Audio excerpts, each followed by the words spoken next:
more join us here. You need to use the mouse, or you can use the touch screen either way. Oh, okay, that'll work. All right, so we're gonna jump right in here, and we're gonna talk about one thing that happens minimum of twice a game, okay? Minimum of twice a game.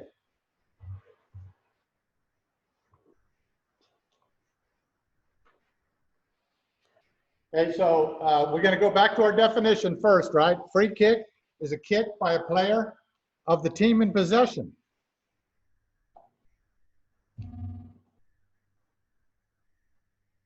This is, sounds redundant, but where it's positioned, right? It can be on a tee, or it can be elevated by 1 inch. Now the 1 inch, that's an exception right here to UIL, right? From the NCAA rulebook, okay? It can be on the tee or on the ground. After a safety, it can be a punt, drop kick, or a place kick. And again, it starts on the minimum of the each half, and it follows tries and field goals, except in extra periods. Why is that? Because you don't kick off. You don't kick off. You have to define an extra period. So you're going to the 25 and moving on from there, right? And this is the other exception here, the UIL, right? We're doing it to 40. Okay, if you read the rule book, it says 35, right? And we'll see some videos here. I got some videos here that we're gonna look at. Okay, the kicking team is also what team? Team A, right? Okay, and their restraining line is the yard line at the forward point of the ball. The receiving team is team, okay? And I say that because you'll see differences in this presentation, okay? And they have to be 10 yards beyond the team's restraining line, right? So you got the 10-yard distance, right? And there's other rules that we're going to be looking at where that comes into play. So it says unless it's relocated by a penalty, the kicking team restraining line is the 40, and after a safety, it's the 20, right? Okay, keep those in mind. So for a kicking team, the formation, all the players, okay, we'll see some of this. All the players have to be no more than 5 yards behind the ball, right? So if you're at the 40, they can't be more than the 35, right? You can't be on the 34. And we'll see some examples of it, because what we think of as the 35, you have to have a foot on it, okay? And I think we got that in this presentation. And then all Team A players must have been between the 9-yard marks after the ready for play signal. Where are the 9-yard marks? 9 yards inside, but how can you tell that by looking at the field? Top of the numbers, okay? This is actually a rule for every single play, right? You have to have somebody that either have to have been in the previous play, or they have to come inside the 9-yard marks if they're being substituted, right?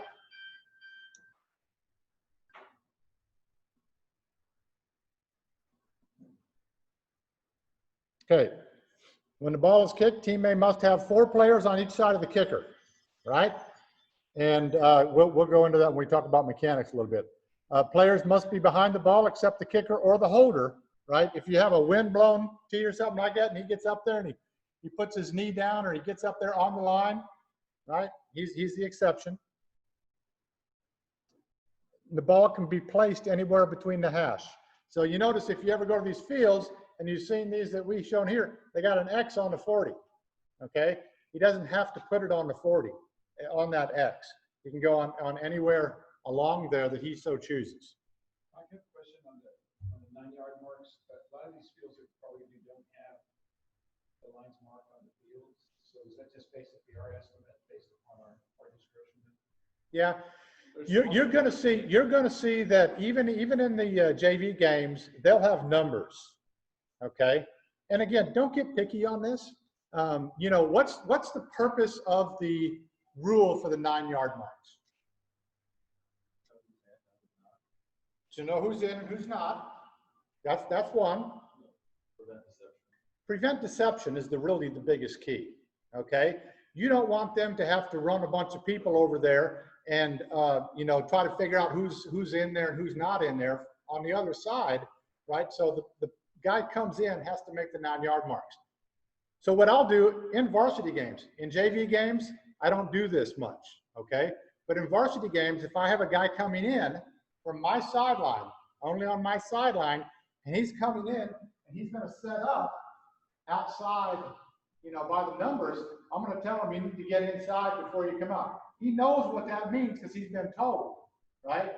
So go in, make yourself legal, and then come back out and set up. You can't have a guy coming in off the sideline and setting up on the end. Okay, that's the deception part that you don't want.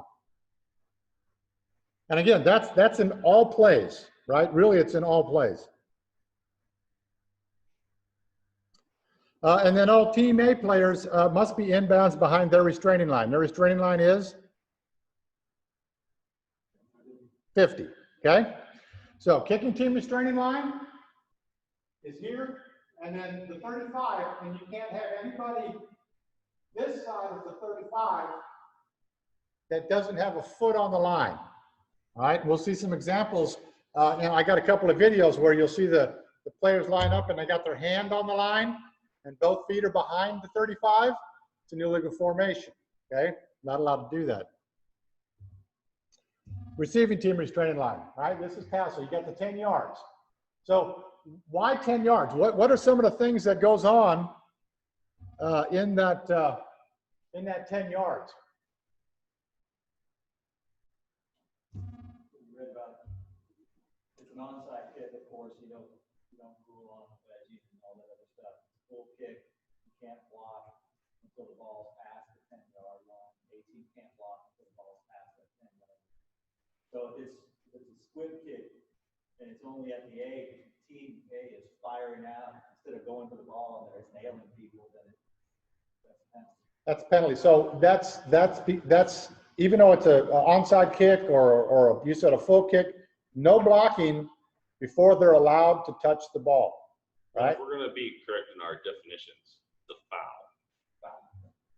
So they said that a kicker is free from being blocked until the ball is touched by an opponent. 10 yards, yep.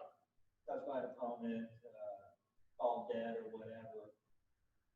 Is that, I mean, even if he's usually the one that stays back anyway. He's considered a defenseless player, right? Until he travels 5 yards down the field. After 5 To make yards, himself he's part of the like- To make himself part, once he engages into the play, yeah. So you're thinking of like that onside kick where the kicker squibs it. Yeah, they can hit him as soon as he goes beyond 5 yards. And team B can always come up and block. There's no restriction on team B coming up and block before teammates legal. That makes sense. They just don't want that squib kick and then teammate blocks everybody back until the ball goes 10 yards and falls on it, right? That's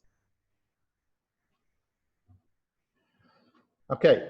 Team A, who's team A? Kicking team, okay?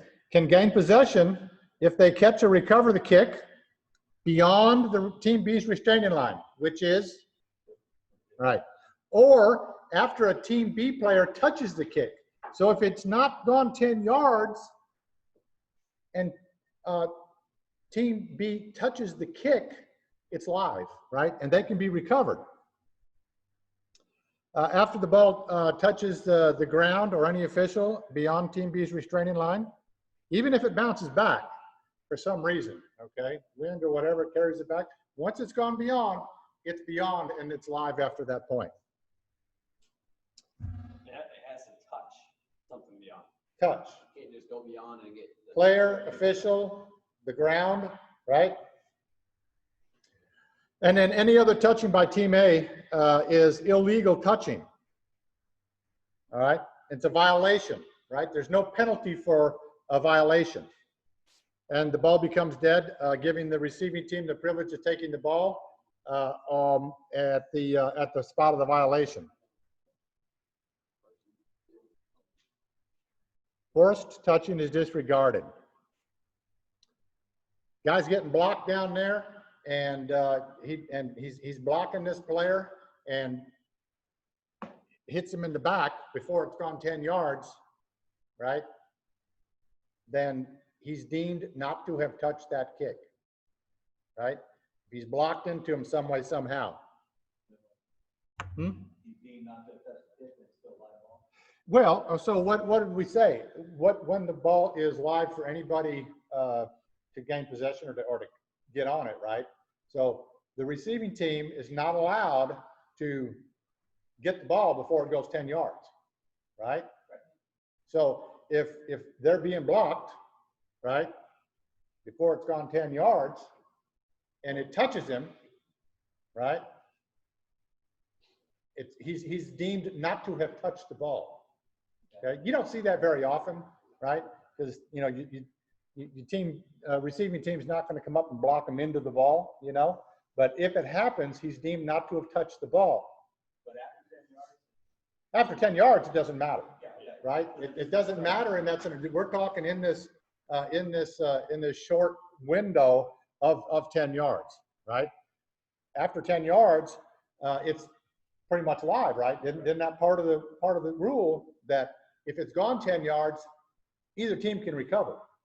Okay. And with the whole force touching, like blocking into, it needs to be a meaningful, blatant act of trying to force him into the ball. If there's two guys going at it and it touches somebody, If two guys just engaged, doesn't make sense. yeah, no, it One needs to guy be powering somebody else. exactly. It's the idea of like team A blocks team B player in it because the onside kick didn't go 10 yards. Like, oh, he touched us. Now we. Or the guy goes and stands in front of it, and the guy comes and pushes it. You know, it's got to be something that was meaningful, not two guys engaged trying to They're trying to do something to. gain an advantage. So if within the 10 yards, the team B goes in and grabs it before then, he becomes a defensive player. They can't touch him anymore, right?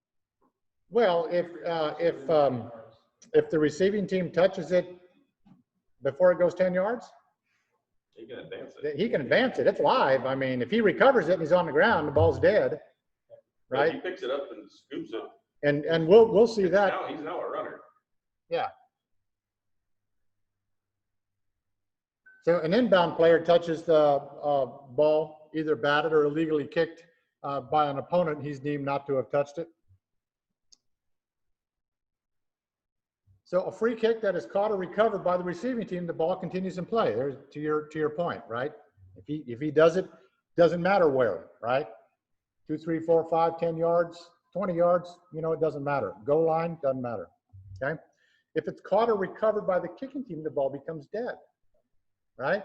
Then we have to determine who gets the ball, right? If the receiving team at the spot of the dead ball, unless the kicking team has legal possession when the ball's declared dead, right? Legal possession, meaning beyond 10 yards or it hit one of the teammate players, right? A kick is declared dead in joint possession and awarded to receiving team. I haven't seen that on a kick yet.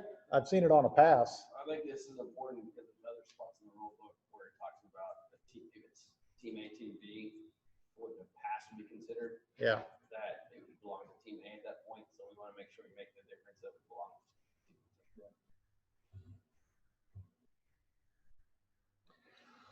A. A free kick untouched by team B touches the ground on or behind team B's goal becomes dead. A touchback for team B, first and 10 at the 25, right? So it's untouched. If a ball comes down at the 5-yard line and hits the ground and is rolling in toward the end zone, okay, and that receiver back there is just kind of waiting for it to come across the line, and it rolls. As soon as it touches that goal line, I got a dead ball, right? Okay. Same thing. If he's coming down that line and he picks it up, okay, and goes back into the end zone, I'm gonna tell him he's got to go, right? As soon as he touches it in the field of play,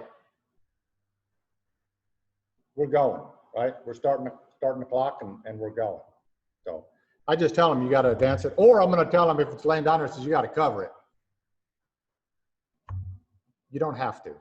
I'm just saying that's what I do, okay? I don't want to see a big old scrum going on down there, so little preventive officiating. A free kick at rest, this is where I was going with that, okay? And nobody tries to secure it, it becomes a dead ball, all right? You see this more on punts than you do on free kicks, okay? But, yeah. I just want to make sure it's recorded. Oh, okay. That'd be good. But if nobody tries to secure it, it belongs to the receiving team at the dead ball spot, all right? So if the ball's laying down at the 5-yard line, we got a dead ball, where's the dead ball spot? Where are we going? We're going to the 25, right? They changed that a couple years ago. All right. Huh? No one touches it? Yeah. We're declaring it dead? Yeah. We didn't give a fair catch opportunity. We're going to the spot where it's declared dead. If a fair catch is given, if it's under 25, then we would go to 25. And nobody touched it, so you have to have the fair catch signal? You either have a fair catch or invalid fair catch, and it has to be caught for us to get to 25. It either has to get to the end zone, or the fair catch signal has to be given.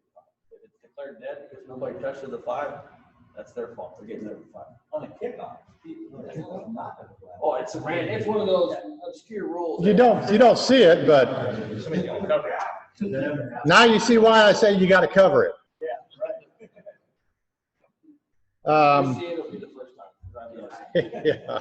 But you'll see everything in posted, right? So you'll see. You might. You might, but again, preventive officiating. And here's the thing, right? These rules are in here to keep teams from gaining an advantage, okay? 7th and 8th graders are lucky they can get their helmets and pads on, right? So I have a lot of leeway, you know, with them, and especially depending on how far out of the country that we go, as to, you know, where we are. If they're a good team, it's a different deal, but that's why we get paid the bucks, to make those judgment calls, right? Make those judgments. 7th grade game, you see a ball sitting on the 5-yard line and nobody's messing with it, kick it out the back of the end zone. Don't do that. Don't do that. Save yourself the headache. You got a question? Yeah, I just want a clarification on that dead ball. Yep. Because, you know, only the football, some basketball, I've never seen that dead. We haven't either. That's what we're saying. Yeah. If you see it, you'll be the first, right? We haven't seen it either. But here's the thing, right? It's understanding the rules, okay? Because I thought I knew football until I became official, right? And I never would have guessed anything like that, right? Yeah, I was reading that. And that's totally Other than kick catch did I have any other questions on that? No? Okay. Other than kick catch interference, during a free kick, play penalties may be enforced at the previous spot with the free kick repeated, or at the spot where the subsequent dead ball belongs to team B, at the option of team B. Okay? A lot of times they're just going to want to tack on whatever yardage is there, right? But they have the option. Don't try to go in there confusing the coach, showing them how much you know these rules by telling them you can do this, or you can do this, or you can do this, right? I did that once, and the coach looked at me, just put it where I get the best. Okay, coach. Ding, you know? Yeah, sure enough. Now, I say that, but then again, I've had a coach on a free kick out of bounds, you know, and it went out of bounds at the 40. He would got it to 45, and he says, no, I want to back him up. I want to back him up. I said, coach, but you get the ball at the 45. I don't care. I want to back him up. You sure, coach? You want to back? Okay. So then the guy kicks it off, and he goes all the way down, and I get it at the 10-yard line. Right? It happens. That stuff happens, but. We had that on the punt play last year.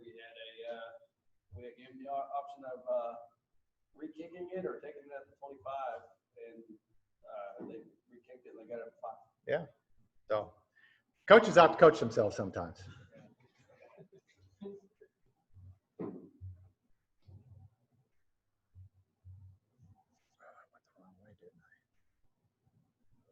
There we go. Okay. A teammate player who goes out of bounds during the free kick may not return during the down unless he's blocked out, right? And he has to make an immediate attempt to get back in bounds. It's usually going to be those wing guys running down, right? And they get chipped out. They got to run. He can't run all the way down the sideline behind the team bench and come in on the other side and get involved in the play, right? You can't do that. It's a live ball from the previous spot or the succeeding spot, right? So we just got done saying, other than kick catch interference, they get the choice. No teammate player may block an opponent until he's eligible to touch free kick. We've already covered that. Live ball, previous spot or succeeding spot. Free kick out of bounds. Free kick out of bounds between the goal lines and untouched by Team B player is for B to take the ball. This is what I was talking about. You got three choices here.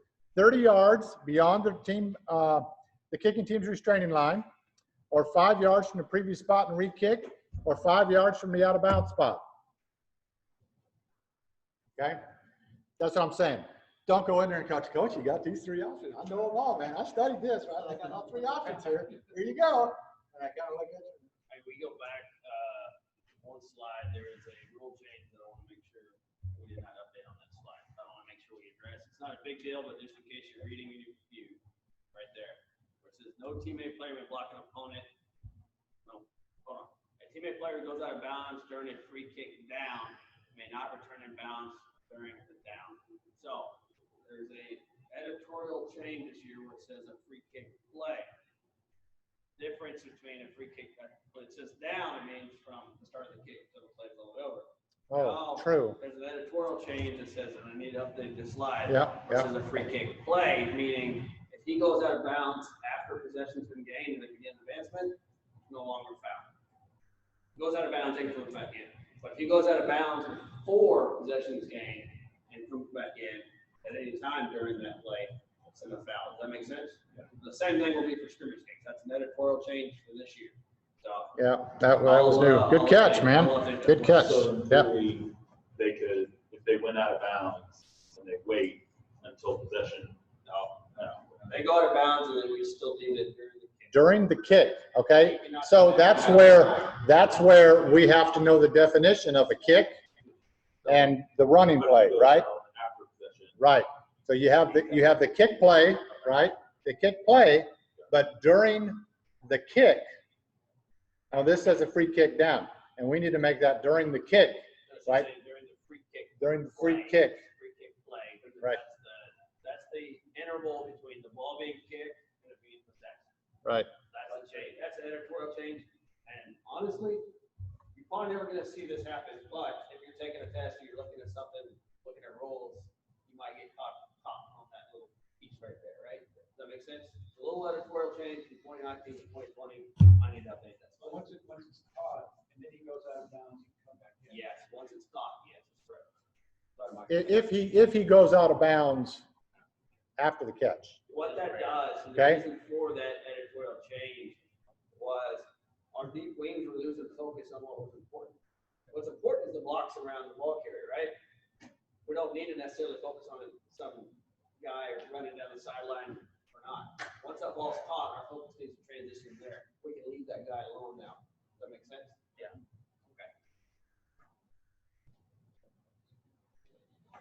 Got three out there. No, that's great. No, that's why I, Can you explain the first one on there? So I know the 5 yards from there, 5 yards out of bounds, but where's the advantage of the 30 yards beyond it? okay. So the ball goes kickoff, right? You're kicking off from the 40, all right? You kick off and the ball goes down and it rolls out of bounds at the 5-yard line. Okay? So he can take it 5 yards from there, which will give him the 10. You're not even going to give that option. Right. You can say, Coach, we'll back him up 5 yards and you can re-kick it, or you get it at the 30-yard line. Okay? Big difference. The reason being is because in the NCAA, especially in college, kickers are so good, they could probably get to the point where they could drop it out to the 2 every single time if they wanted. This prevents them from doing it. They're going to say, okay, I'm only going to give you 30 yards. So this prevents somebody from taking that action to play the game. You know, they're trying to take advantage of the rules. This prevents that from happening.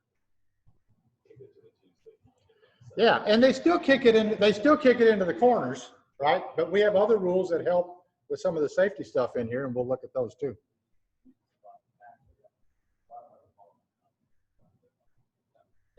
I don't I don't know about that. Yeah, that'd be a long time ago because it's never been in the rules since I've been doing it. It's always either been back them up 5 yards or +5. So when they added the 30, huh? Right. Back them up and re-kick in that scenario, they would. Yes, absolutely. Yeah. No foul if the free kick is caught by an airborne player inbounds, a team B player who lands out of bounds. So what that means is the receiver's down here and he's going up and he's catching the ball, right? And he lands out of bounds. He carried the ball out of bounds. That's not an out of bounds, right? The ball has to have gone out of bounds, right? From the kick. Once he possesses the ball, right, we're no longer a kick. And then if he takes it out of bounds, they're going to get it at the out of bounds spot. Can he stand out of bounds? Yeah. Oh, yeah. Yeah. Now then, and that's happened actually. I saw there was a play up here not that long ago, last year. Where we had that. Was that at the clinic? Yeah. Twice in one game. It was Yeah. Antonian and somebody over at Antonian High School, and they tried to kick it into the corner every time. And this little rascal went and stood out of bounds and caught the ball inbounds. And back, he did it twice that game, like perfectly executed. He was out of bounds, even if he touched it, right? Even if he touches it, he's out of bounds. It's touched out of bounds. He can straddle that line, and the coaches were losing their minds. The one thing that we're missing that's most important on this rule right here is it says untouched by inbounds team B player. Why is that important? A lot of times we'll have guys who are actually throwing the ball, and if the fella takes their hand, touches it, goes out of bounds. We're not gonna, that's their fault. Right?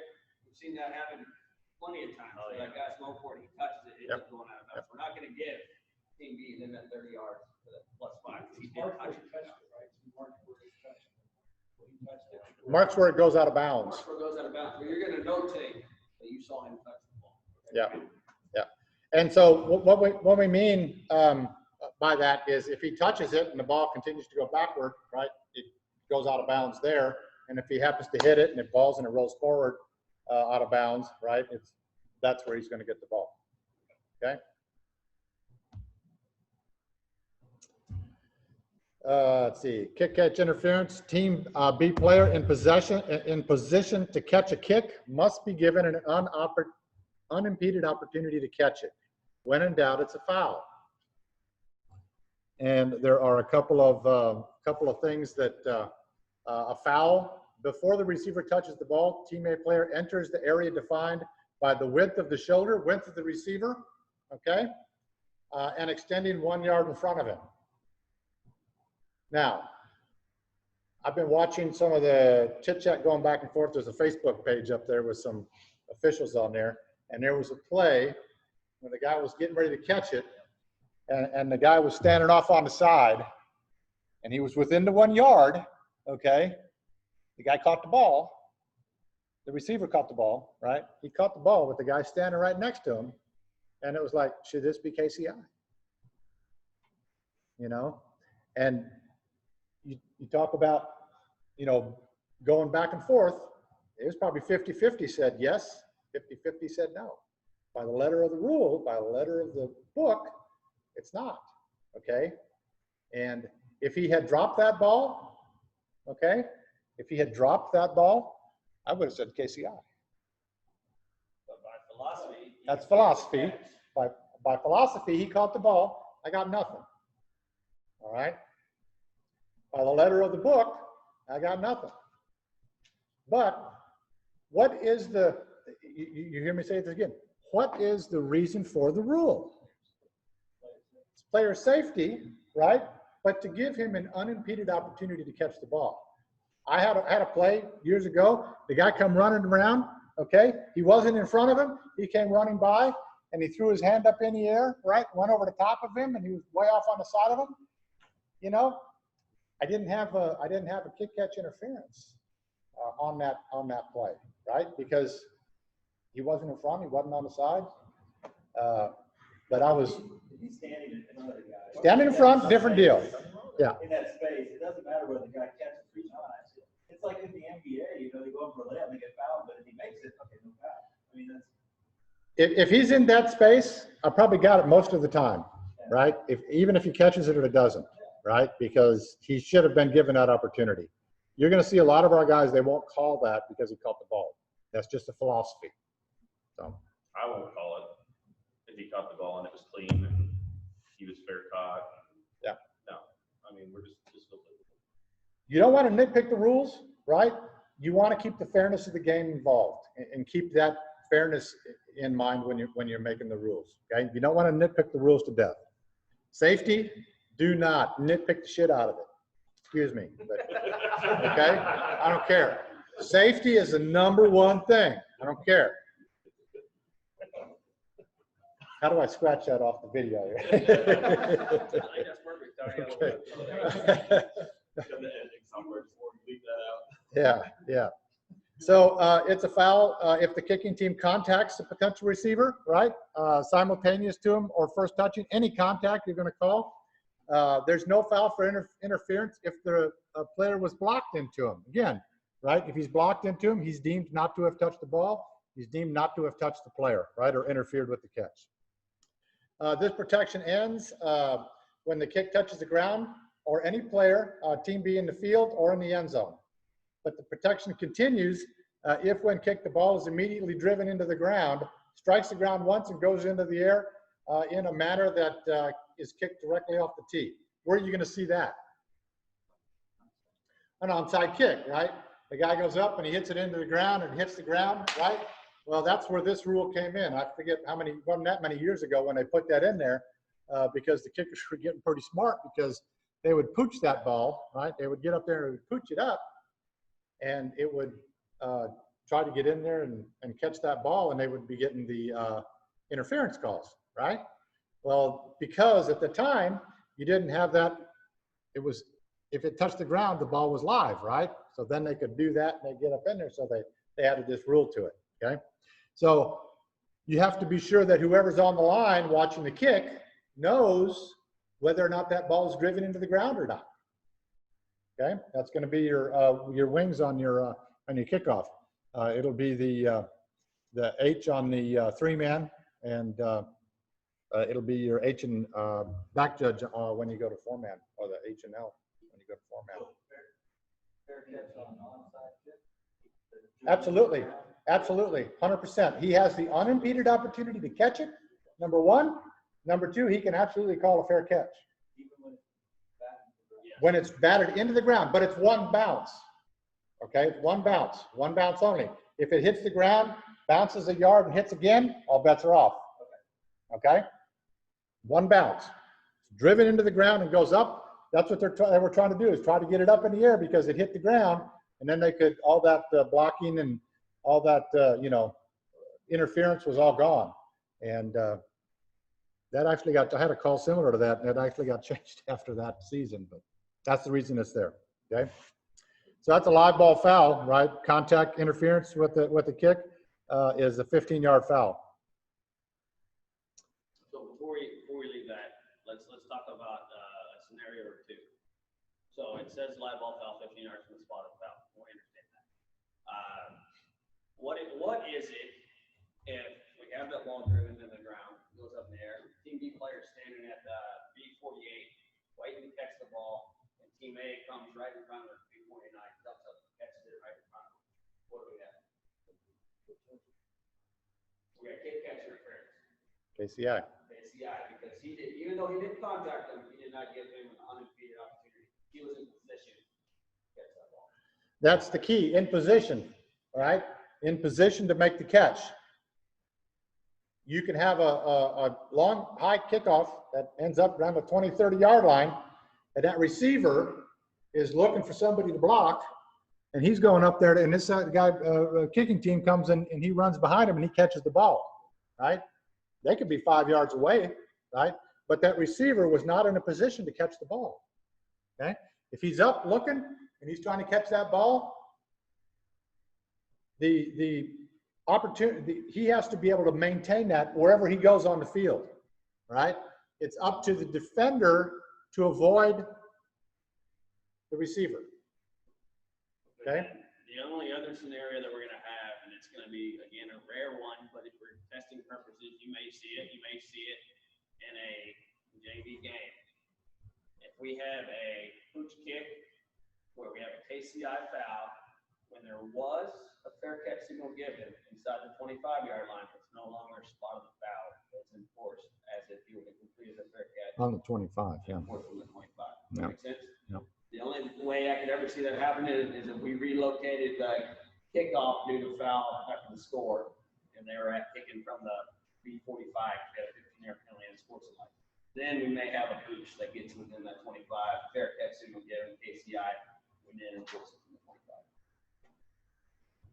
So not to nitpick on officiating, but if you're doing a punt, you guys. Now we're talking free kicks. I'm sorry? We're talking free kicks. Okay, so free kick. So when you do a free kick and they call for a fair catch, and you run by the guy, you make contact, but then he still is able to catch the ball after the contact. If the contact goes away, you fall, the guy falls 3 yards, are you gonna call it? Most contact I would, okay, but if he catches the ball, it just depends on the contact, right? If he's kind of brushing by him and it's, you know, you don't know if it was the shoulder or the wind, yeah, I'll probably let that go, you know. But if the guy's up there and he gets like this and he catches the ball, I'm probably going to call that. Yeah, Mike, so this, you guys are gonna be working a lot of middle school games, and the middle school coaches are the worst, because they think they know everything, but they don't know anything. So what happens is we have games between Hobby and Rawlinson, they're like north side rivals, end of the year, I'm with 2 new guys. So they had a really good kicker, and so he came up, they were behind, they were trying to get it, so he pooched it, and he had coached his gunner, his outside player, to go and to get the ball, but what he did is, he didn't even wave his hand for fair. There's a lot of kids in middle school don't know what they're doing. So he's waiting for the ball. He's at 15 yards past their restraining line. He gets blown up by one of the kicking team members, and another one of the kicking team members covers the ball. Screws, hey, first down.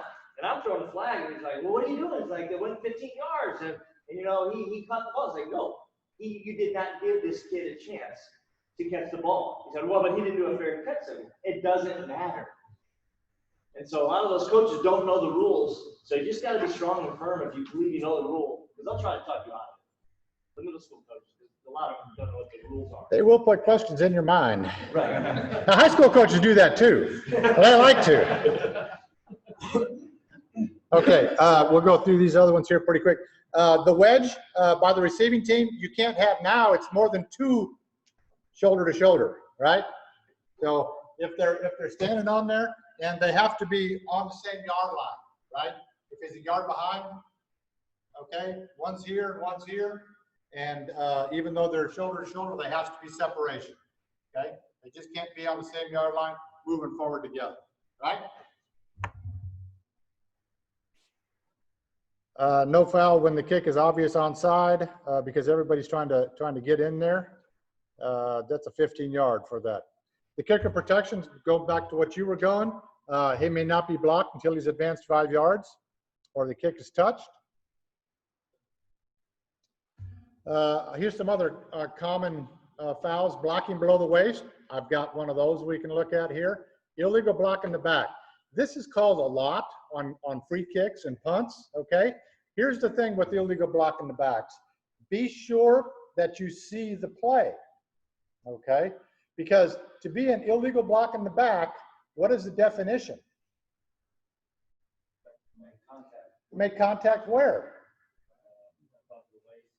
Above the waist, where? In the back. So if he hits him in the back, I got a block in the back, okay?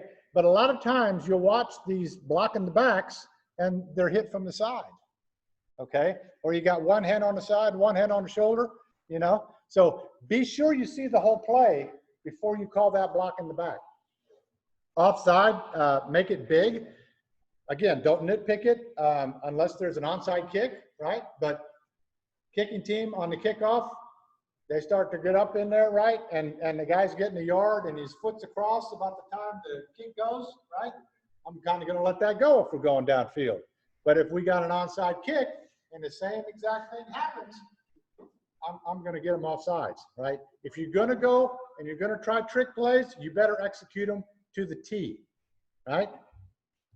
And a face mask. You'll see a face mask on a kickoff as well, okay? And like I said before, those middle school kids, as long as they're not in the next county before they're, you know, especially those B teams, kids are wearing shoulder pads backwards. So just, you know, especially if you go with the flow, and as you get older, you kind of a little more sticky with it. But please don't be that guy that's like, oh no, he was like 2 feet ahead of the kicker. It's like, the kid doesn't even know where to run. So it's like, it's okay. He's running down the field. Yeah. Mom.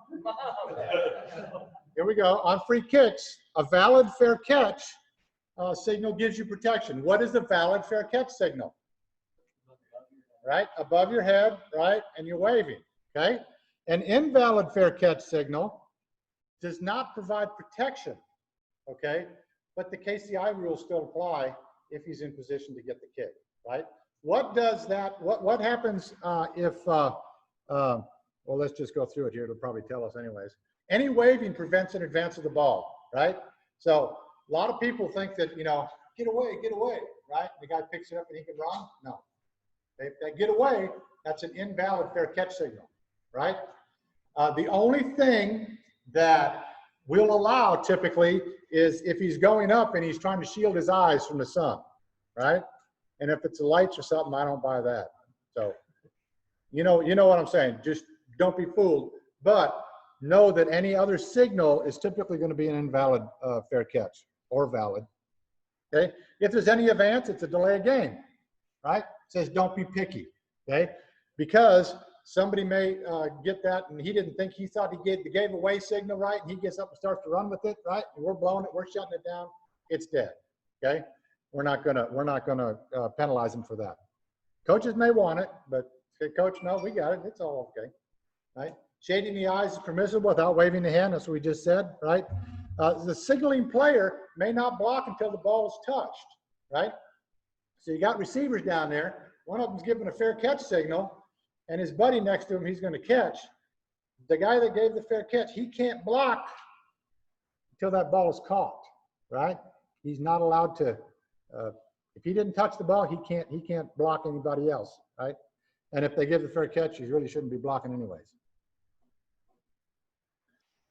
Here's that completed care catch inside the 25. Inside the 25, we're going to go to the 25, right? Okay, starting and stopping the clocks. The game clock started on the official signal when it's first touched or when it comes out of the end zone. You give the winding to play once it hits the field of play, right? The ball has to be completely out of the end zone.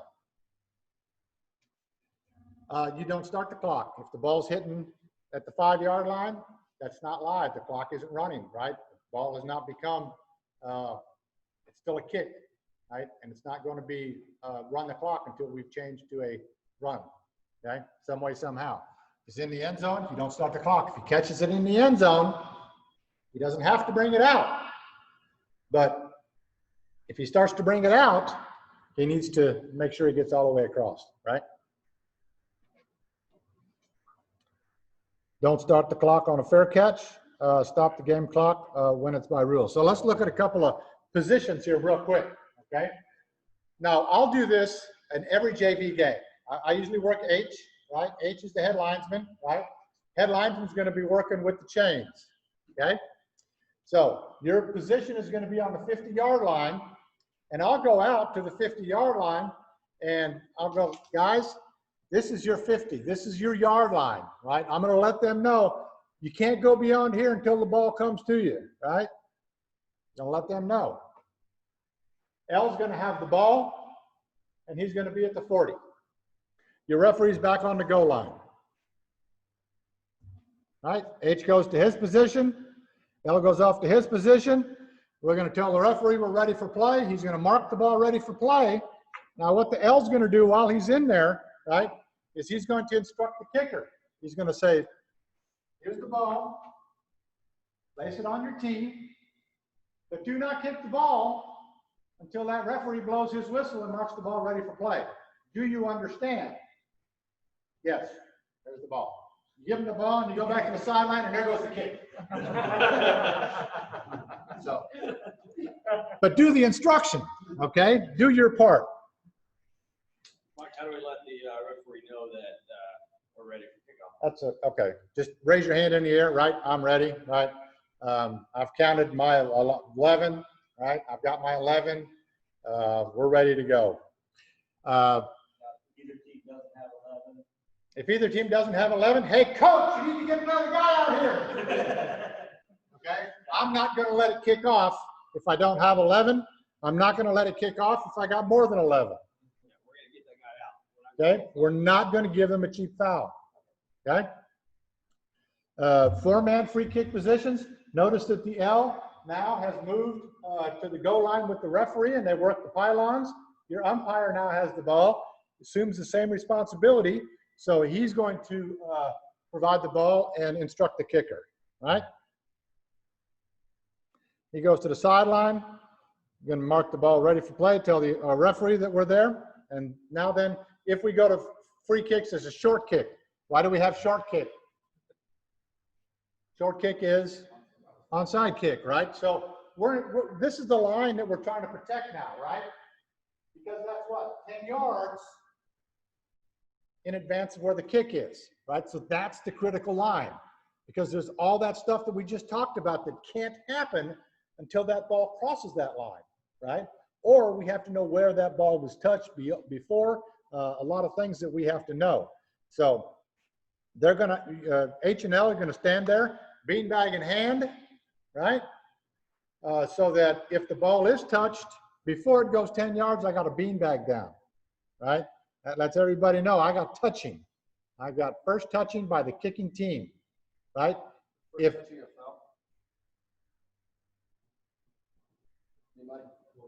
is first touching a foul? It's a violation. It's not a foul. It's a violation. Okay. So I'm not throwing a flag. I'm putting a beanbag down. What does first touching mean?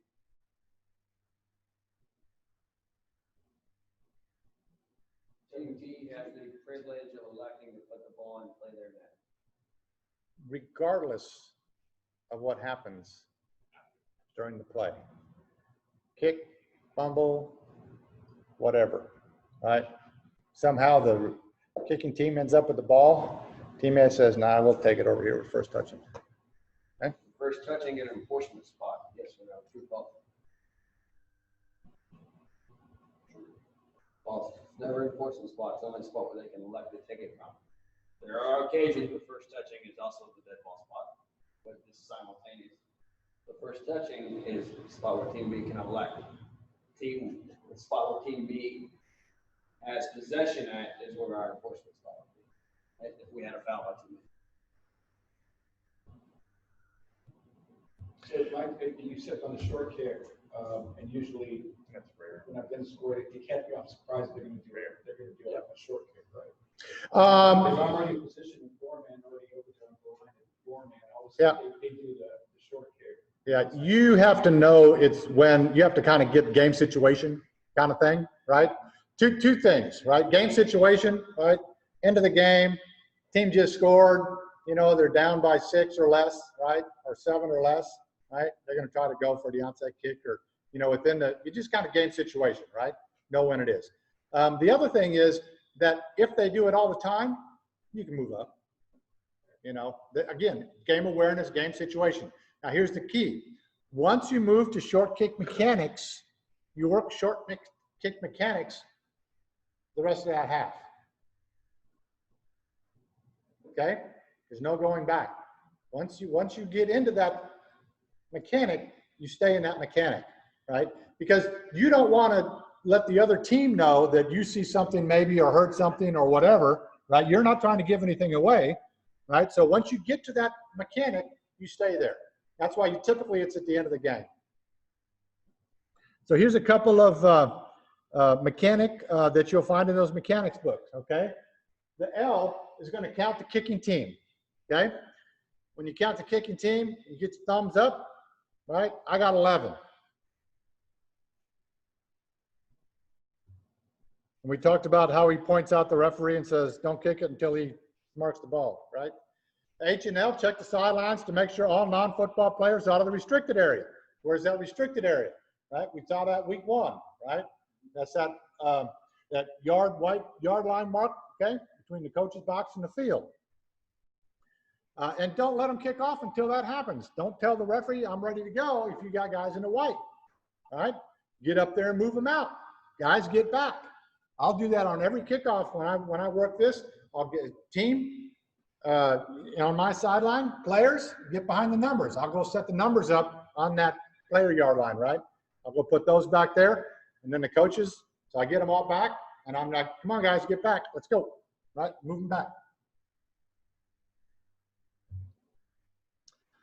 And the H&R count the receiving team.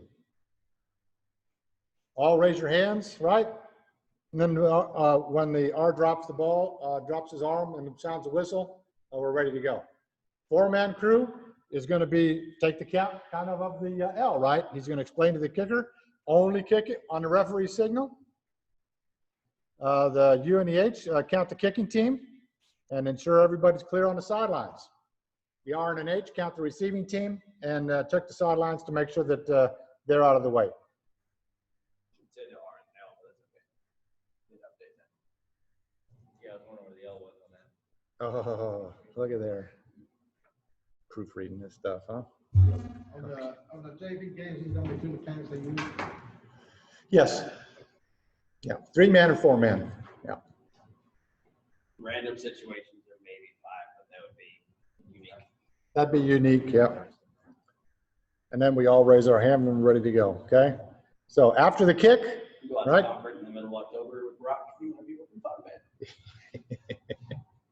Just for the heck of it. You go to Rock Springs, where an 8th grade JV game, 8th grade 5-man, yeah, a 7-man out there. So after the kick, okay, what do we do after our kick, right? We've got our kick, the L. When the ball is kicked, he's going to ensure there's 4 or more players, right? On each side of the kicker, right? Remember, that's part of the rule, right? You got to have 4. I don't stop them and tell them they got to get on or get off, okay? That's on them, right? I made sure they got 11, so how they line up is going to be on the coach. Watch for illegal kicks. Observe the action on the kicker until he's gone 5 yards, right? We were talking about that. The L and the H are going to watch for short kicks and make sure the ball touched or recovered legally or illegally. Watch the restraining lines. Your restraining line, right? Because even the receiving team, he's got to be behind the 50, right? This is your line. You can't be in front of that until the ball is kicked. You'd be in position to take the runner if the ball advances beyond the 35 to the goal line, right? The wings are going to have the whole sideline all the way to the goal line. So you're starting up at the 40 and the 50, but if it gets to the 35 coming this way, you got to get on your horse and make sure you get back to that goal line, because at that point, that's the most important line. And you all got to watch for the team A blocks. We'll look at some of that on film. If the ball goes out of bounds, you can mark it with a beanbag. In a flag, right? It says all to start the game clock. When the kick, not everybody has to start the clock, right? The person who sees the ball touched starts the clock, right? And if the clock doesn't start, then everybody gets on and starts. Let's go, right?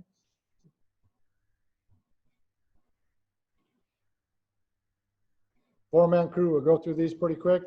It's kind of the same thing. Just the H and the L, right, are going to ensure that they're on each side. The R and the L if it goes deep, right? Legal touching is the R and the L. And if the kick threatens the sideline, move quickly to rule on whether it's inbounds or out of bounds. Mark it with a flag if you need to. If it goes out of bounds between the goal lines, it's just out of bounds. Working with your clock operators at middle school games is an experience in itself. It's just like the art teacher who got pulled out of like attention to run the clock, or like a parent who's watching JoJo Bob play, and he ends up watching his kids instead of doing it. So Do we have situations in middle school where we're running the clock on the field? yes, in some places I know over towards Yeah, it's just a couple more on that. I'll let you go Medina into Valley School. that. It's a fairly new one. They Yeah. have you I'll operate just go to the videos later. remote in your hand. I know where I'm doing it, but when the umpire actually was running, he was running the clock. Yeah, and He was it's, running the clock. yeah, like you don't have enough to do already. But, or there's another school somewhere, they have, I think it's in Rawlinson, they have a little kid that he has a remote, and he's supposed to follow the line scrimmage guy on home side But, you know, he ends up like looking at his phone, or he sees Susie Q in stands. So it's all those crazy things you try to explain to someone rationally. Like, well, why do you do this? Because we're flexible. You can roll with it. All right, you ready to continue? All right, so Rule 9. One of the biggest rules other than Rule 2. This is where we learn about personal fouls. So what is a personal foul, guys? I define it, other than what it says here, I define it as we're looking at safety, right? We're protecting the kids. That's what we're doing.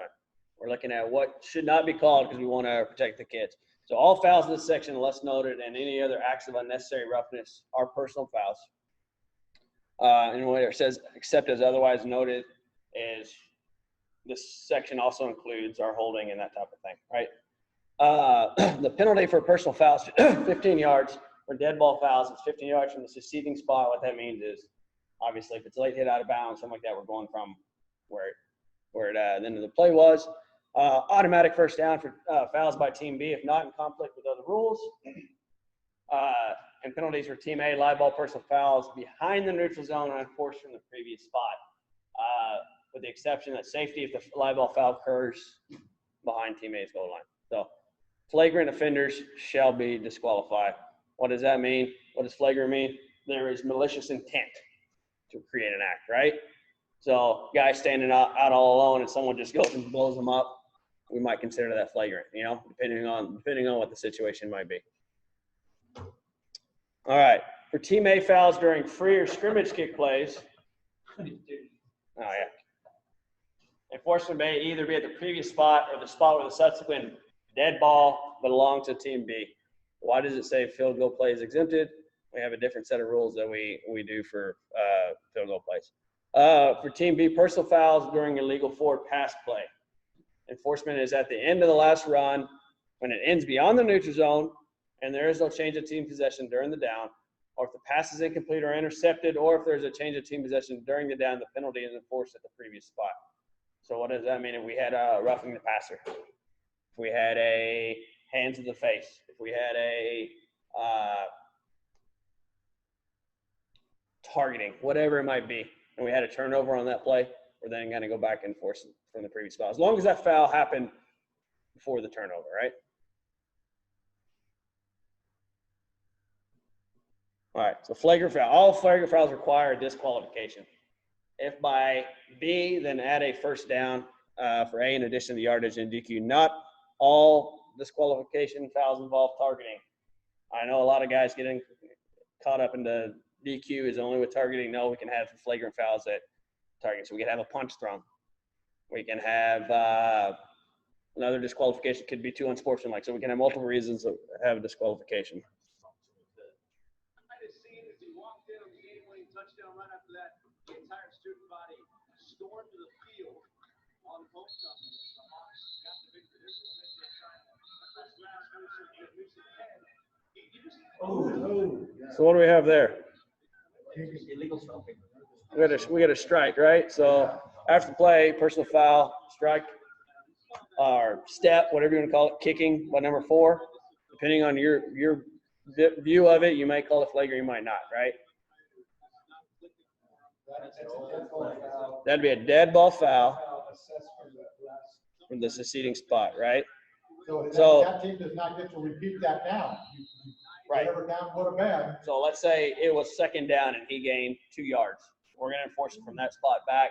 It's now third down. We're not giving them the option to replay the down. And that hurts. That's no fun. Also, on those type of plays, likely to get a retaliation, right? Make sure we catch the first guy, right? All right, we'll go through a couple of these kind of fast. Striking fouls, tripping fouls. Striking is, again, any type of blow, opponent's helmet, neck, face, or any other part of the body extended forearm. We see these a lot when, for example, a defender's coming through and he's trying to block a pass, so he ends up coming down and forcible contact to the head of the quarterback. So then we could have 2 fouls. We could have roughing the passer with striking. We could have multiple things going on. Tripping is, it used to be It used to be that you could make sure I say this right. You could not trip anybody except the ball carrier.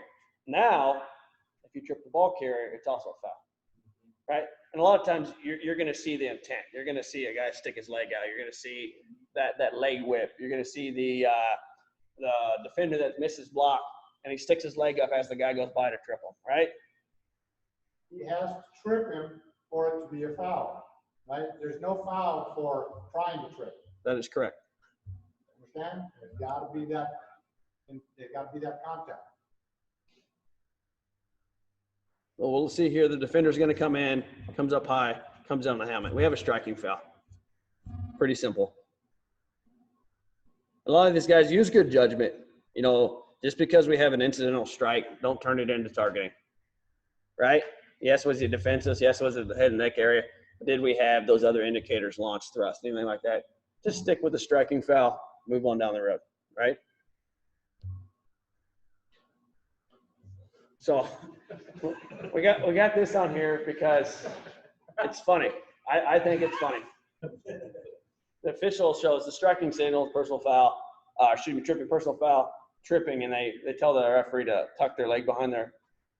If you are not very coordinated, don't do it. Trust me, the worst thing to do is go personal foul, tripping, and then you trip yourself as you finish the rest of your announcement. So, again, it's intentionally using the lower leg or foot to obstruct the opponent below the knee. All right, so we're going to get into the meat and potatoes of Rule 9. So we talked about this a little bit beforehand. There's two types of targeting. There's use of the crown of the helmet, and there's force of the head and neck area of a defensive player.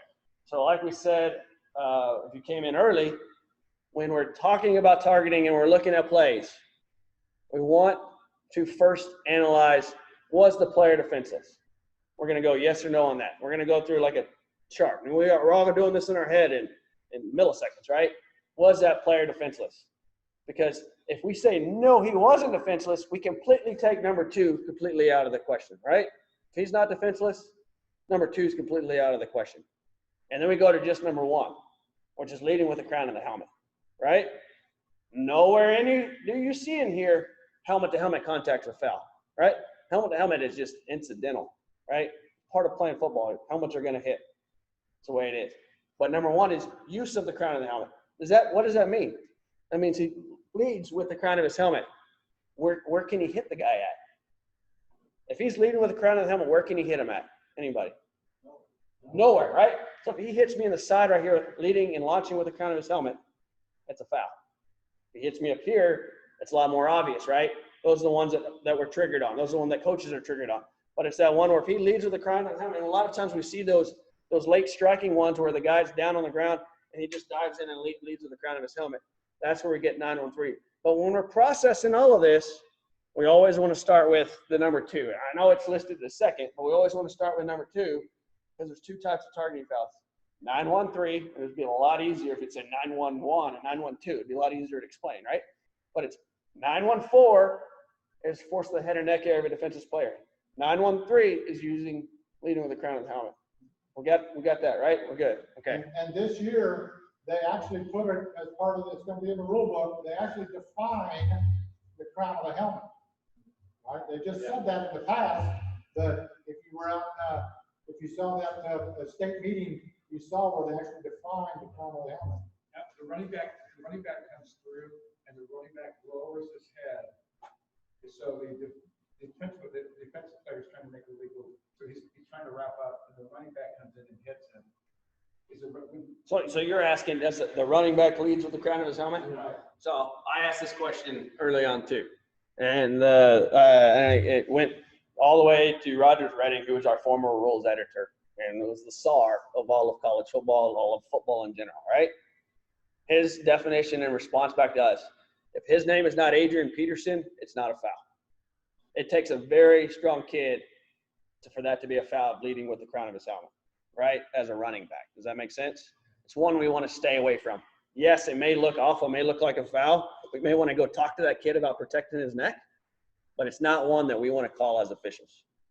It's just too difficult to be consistent with that because we still need that launch, that crouch, all that other stuff. And while all those indicators might be there, The answer that I was given was, if his name's not Adrian Peterson, we're not calling it a foul. And that's literally word for word what was told back to me. So, I mean, and you may see those guys. Now, if you're working a 7th grade game and they got a 280-pound running back and all he's doing is going through and headbutting people out of the way, go ahead. Get that kid out of the game, because there's a major safety factor there, right? You know? In high school football, we have two types of targeting. We have a non-flagrant and a flagrant. You don't see that anywhere else, right? Use that first targeting if you have to put a kid on the bench for a few minutes and help him understand what he's doing. If he does it again, that's a second targeting, he's out, right? Explain it to the coach what you did and what he did. So let the coach do the coaching, right? Don't try to coach the kid. Let the coach do that. Right. And I work a lot of umpires, so I'm always in the middle, and I'm always telling those guys, hey, make sure your head's up. They're getting close. Maybe they're getting close to leaving the crown of the helmet, or they're getting that head. I'm always trying to tell them, hey, pick your head out, or when they make a good hit, I'm letting them know, hey, that's perfect hit. That's good football play. That's preventive officiating. Yep. That's not coaching. So you got to know the difference, right? Preventive officiating and not coaching. So we'll talk about this more in a minute, but there needs to be an indicator. Just because that crown of the helmet ends up hitting that guy does not mean that there is an indicator. We still need that launch, that thrust, that lead with it, right? We need to see that drop for that crown of the helmet to come in question. A lot of times we have a guy just making a good play, and he's just shorter than that guy that's being hit, right? And this crown of the helmet ends up subsequently hitting him. That's not a foul. It was a bit confusing on that Saturday because they had said that a 913 and 914, both are disqualified. You can be disqualified for both, correct? So tell us the difference. What's the difference? So the way I grew up in the rule book was there's only a disqualification for targeting. Last year they changed the rule to add, because coaches felt like it wasn't being called enough. So they changed it to where they have a flagrant, this high school only, a flagrant targeting and a non-flagrant targeting. Basically what they meant by that was, if you see every aspect of the targeting, let's say it's 914, the defensive player, the hit to the head and neck area, you've got the crouch, the launch, whatever it might be, then yeah, that's all elements are there. If you're unsure by any of those elements, it drops down to the drops down to the non-flagrant version. And we're going to give that to judgment, and we're going to give that kid an extra opportunity. But Now, you get 2 of those and you're out. Right. now, don't get me wrong. The first flag I threw last year for targeting, I was wrong. I had a player that dropped into it, and I was wrong. And I threw him out, and I should have gone non-flagrant. Luckily, it was the 4th quarter with like 3 minutes left. But still, I felt bad about it. I threw a kid out because in my opinion, from my angle, I had a targeting, and I'm one of those guys. If my flag comes out for targeting, well, then I had to have that every single thing. So to me, it qualifies as the flagrant one. You know. The big difference though is it a defensive call?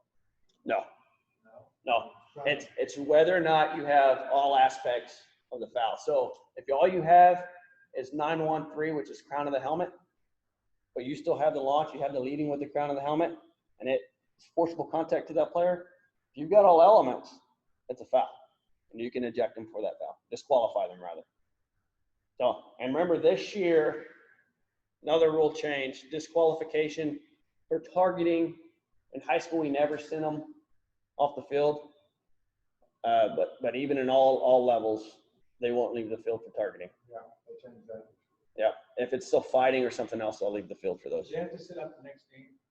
That's not us. That's a district. That's an administrative. So some schools say yes, some schools say no, but we're not involved. Okay. Coach comes up to you in the game and says, "Hey, that kid's playing. He shouldn't be playing." Coach, you need to take that up with your district. You need to take that up with somebody else, but we're not involved in that. They go first and 10, 2 men in the backfield. They're going to hand it off to Bazan. And Bazan hit at the 30 and down to on the 32-yard line. So what do y'all think on that one there? What? He led with the crown of his helmet, right? Was he defenseless? Someone said he was wrapped up. So we got all parts, right? We got both 913 and 914, right? Sanchez.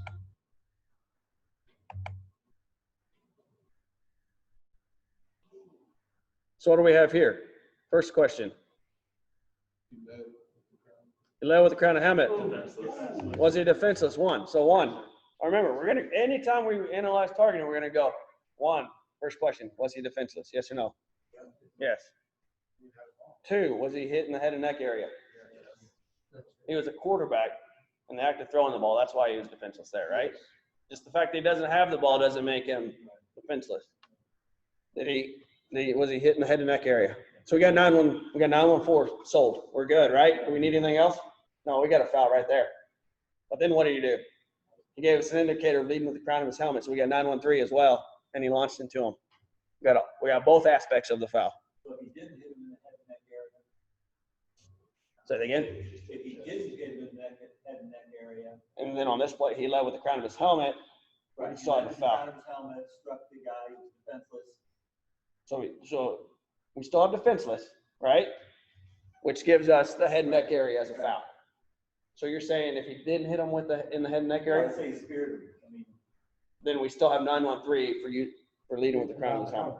And that's the difference. So, and that was part, I don't remember where I saw this or read this, but spearing isn't in the book anymore. It's leading with the crown. This is what's changed spearing. Correct. Is leading with the crown of the helmet. Okay. I grew up with spearing. I knew spearing going in, but you had to, dig in there and do it. So now it's just the lower end of the head. So it's not like a spearing, but it's leading with the crown of the helmet, which is really the big change I've had to adjust to. Can he be a defensive, he's a defensive player, he doesn't leave with the crown, but he just knocks that quarterback out, but no. So then we have other fouls, right? So just because targeting's off the book doesn't mean we don't have a foul still, right? We still could have roughing the passer. Could be that roughing the passer's off for whatever reason, and we have just a regular old unnecessary roughness. Personal foul, right? Yep. You're right. It could be timed well. It could be a good hit. It could be that half second after he releases the ball, he's already within that step, right? And we're going to get into roughing the passer. I don't know if we'll get there today, but we'll get there. So like we've been talking about, make sure the defenseless is a big key and knowing what our indicators are. So let's go through some of the indicators. So our first indicator is a launch, what does that mean? Simple. It launches. Yeah, we've seen it, right? So hopefully this video helps us see some other ones. It was on the quarterback, so we'll get another view here in just a moment. Basically launch, leaving the feet. That's what we're looking for, right? I don't have the ability to fast forward here. So look at this guy coming in right there. So really here, in my opinion, we're just trying to show the launch. Did we have a foul there? Did we have a foul? We had a launch. We have an indicator, but did we have a foul? No, he just popped him in the chest right as the ball was leaving. So we had a launch, but doesn't necessarily indicate a foul, right? I'm just trying to pick up on what our indicators are. Well, I said it before when I talked about the block and pop, you got to see the entire thing. You have to see the entire block if you're going to call holding, right? You got to see the entire play if you're going to call targeting. So we've already seen this foul once before, but yes, he launched up into the guy. Lowers and launches. Doesn't necessarily have to leave us, but that lower thrust launch. All right, so here, what we've been talking about, leading with the crown of the helmet. What does that mean? Simple, exactly what it says. We lead with the crown of the helmet. Let's look at the play. I think film helps us out a lot around here. So here he doesn't necessarily lead with the crown of the helmet, but he goes. So first, all right, pause.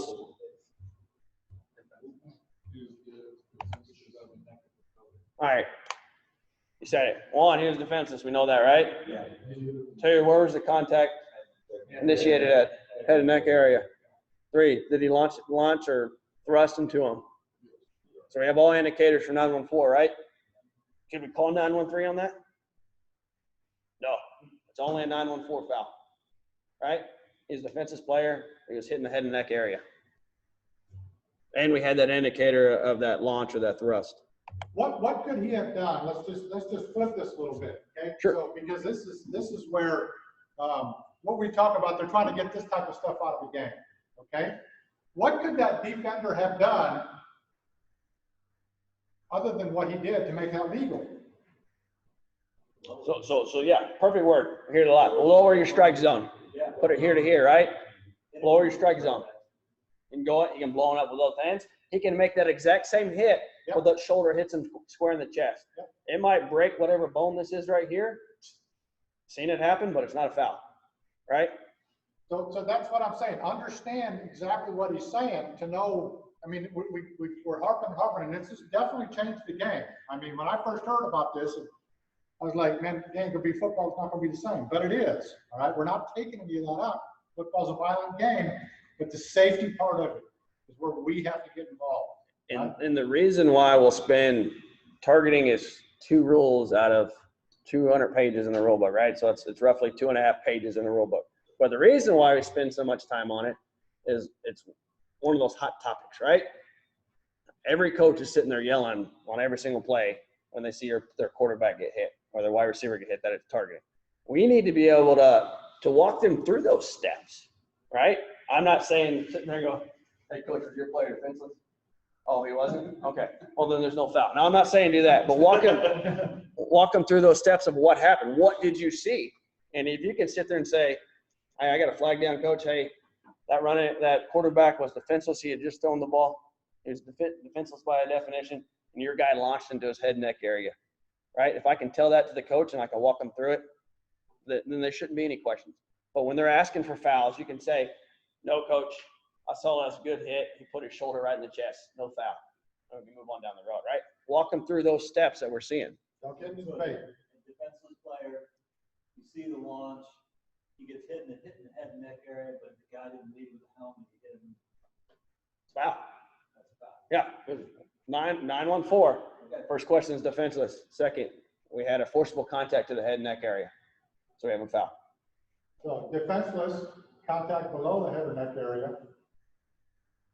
Yeah. Unless he led with the ground of his helmet. This takes us back to 913. So when we're going through our definitions, let's read that. What's a defenseless player? So how many guys do we have in here? 1, 2, 3, 4, 5, 6, 7. We ought to have enough guys where everybody should be able to name a different defenseless player. Releasing pass. Quarterback. Receiver in the act of trying to catch that. Sure. Receiver. Kick returner in the act of catching the ball. Punter. Sure. Anybody else? Anybody? Person in position to receive a blindside block. Perfect. What else? Kicker before 5 yards. Kicker before 5 yards. A running back that's been wrapped up in his forward progress stopped. Right? A sliding quarterback. A guy out of the play. A guy on the ground. Quarterback after change of possession. All of these.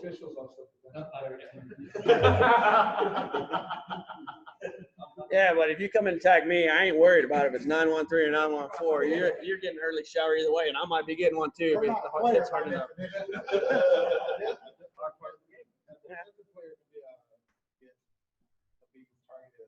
Yes. Yeah, because he's in the act of catching the pass, right? Or he could be, I'm sorry, Matt said, in position to receive a blindside block, right? Exactly, or completely out of the play. I've seen it called a lot of times. You see these guys have been upset with this defensive end that's been kicking their butt all day. Running back goes 30 this way, and this lineman peels off and just pops this guy without him ever seeing it. Well, we already have a UNR from being out of the play, but we could have a UNR with targeting. So a lot of our fouls, kick catch interference, roughing the passer, sliding quarterback, block blow, not block blow, blindside block. We have our initial foul, and then there's a little W with TGT, with targeting, right? And we all watch college football on Saturdays, and we see them throw that flag out there, and the announcer goes, personal foul, roughing the passer with targeting, number 99 of the defense. Previous play is under further review. Excuse me, he'll say the targeting aspect is under further review. Why? Well, we already have the 15-yard penalty. That's not up for judgment. That's not up for question. They're moving the ball and they're getting into position. All they're reviewing is if that guy gets to stay in the game or not, right? So we have those with targeting options too. And we don't have that luxury of the replay, which is part of the reason that UIL changed that rule to add the non-flagrant, just in case you're not sure. Right. But they want to be sure that we know what we see and what we look at, give us the opportunity to learn from it and to go back and review it. Right? We're not perfect, but they expect us to be. But So, also, we need to be mindful is that, you know, we got our field position, right? Our focus here. I got a coach yelling at me, telling me if there's targeting happening over there. I didn't see it, right? So That's I gotta simple. tell them, I never saw it. I'm not focused on simple, it. simple. Coach, let me talk to my crew and see if anybody has a better view of it. I didn't see the play. Simple as that. But when we're analyzing, when we're going to get to all of these through 100-something slides that we're not doing in the next 10 minutes. But when we get to the point where we're reading about or watching film on blindside block, roughing the passer, case, any of those with targeting type fouls, anytime we review it and say, yep, that's roughing the passer, your question should be, well, was there targeting involved with it? Because a lot of times those elements that lead to that foul can also lead us to the targeting foul too, right?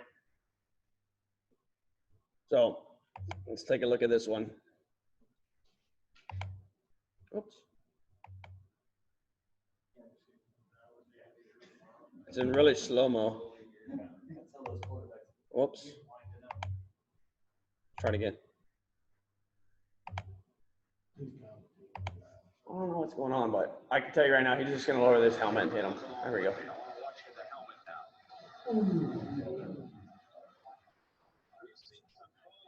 So we got what? We got a defensive player, right? We got leading with the crown and the helmet, and it's in the head and neck area. We got all elements. They don't even need to go to review for that one. He's gone. And I can tell you now that that referee had a pair of white knickers on, so this wasn't called. This was a good hit back then. Yeah, you're right. Well, it could have been a possible roughing the passer because it was a high hit on the quarterback. Still have the ball, so probably not. All right, so we've talked about some of these, so we'll go through them kind of quick. We've already gone over what a defensive player is. We'll look at a couple examples, if this will play for me. Maybe not that one. Sorry, guys, it's not one to play. Ball carrier is obviously giving himself up. There's another example that we talked about. Let's look at the play. Now, this is a really old film.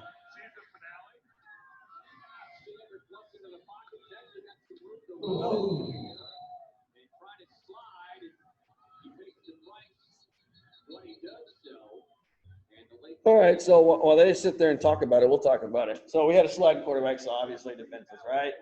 He led with the crown of his helmet. You saw that. And he hit him in the head and neck area. My only comment on this one is that line judge doesn't need to sit there and say, I got your flag. Just toss it up in the air. Everybody knows what you have. We know the foul is going from the succeeding spot, right? Unless that perhaps happened in the backfield, then go from the previous spot. Just toss it up in the air, let everybody know what you have. Make sure you're close to where that spot is if you're trying to hit the spot. Right? That's part of the reason why he was getting it out there. But I don't necessarily throw it up in the air. So, real quick question, we all should be carrying something around, right? So Yes, you'll have your game card. we all need to mark, do all of us mark down, we all agree on it, number 88, we all mark it down, or just the rest? Everybody. So Everybody needs to know the status, because if you're asked or you see something that, you've got written down, hey, that guy shouldn't be in there or whatever, you got to know. So everybody writes it down. If you got a disqualification, you write that down, right?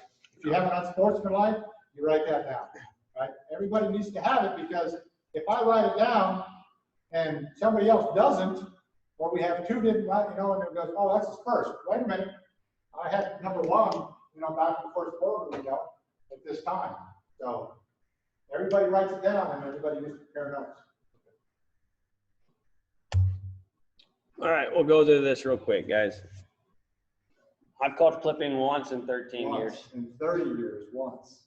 So we'll go there. Clipping is a block against the opponent in which the force of initial contact is from behind and at or below the waist. The exception here, because we have a blocking zone which you can clip in, the exception is it cannot be below the knee. That's all we need to know, right? If you're calling clipping and it's out in the field of play, it's also a block below the waist, right? And we're getting a block below the waist later, but it's also a block below the waist. So if you're not sure and he hits them low, it's also a block below the waist. Oh, my battery's running low. Good, Ron. We got 5 minutes left. Yeah, I was gonna say.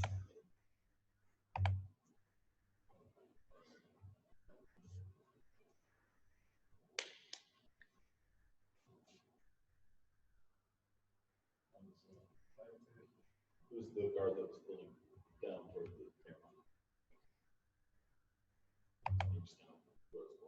Right here. The left guard pulling to the right.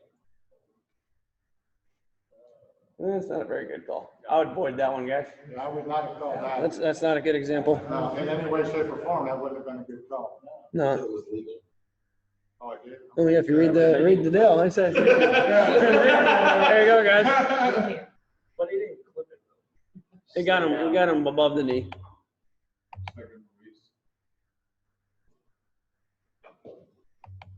On the sideline, Stanford changing play call for an audible at the line of scrimmage. Takes the shotgun snap. This time gives the ball to Turner behind left guard. 20, 25, 30, 40. They're looking at that corner. And Yeah. screaming. A player turned his back to a potential blocker is committed himself in a 10 direction movement. So basically, what we're talking about there is you might be engaged with somebody. If he turns on you and you're already committed to block him a certain way, we're not going to call that foul. And if you're not looking at the entire play, and all you saw was that turn at the block of the back, and you saw that foul, you didn't see the whole thing. Okay? You have to see the entire part of it, right? All right, we're going to stop here, guys, at block and below the waist because we'll spend a lot of time on this, more than 4 minutes allows. Any questions from today? Is the, I was looking for it, I didn't remember what it was, for that fair catch on a free kick in 725, but we moved back to 25, is that a NCAA or is that a UI? NCAA. I was just trying to find it. It's both. It's right here in Rule 6. Opportunity to catch a free kick. Oh, I'm sorry, no, not there. Under fair catch, it should be dead where caught with the exception. If Team B player makes a fair catch of a free kick behind Team B's 25-yard line, the ball belongs to Team B at its own 25-yard line. Oh. 6-5-1, I think. So a couple of notes. You may have seen, if you haven't, there was an email that went out from TASA. So if you went and you did the state meeting, you got 8, 9 points, whatever it was, for attending. Okay.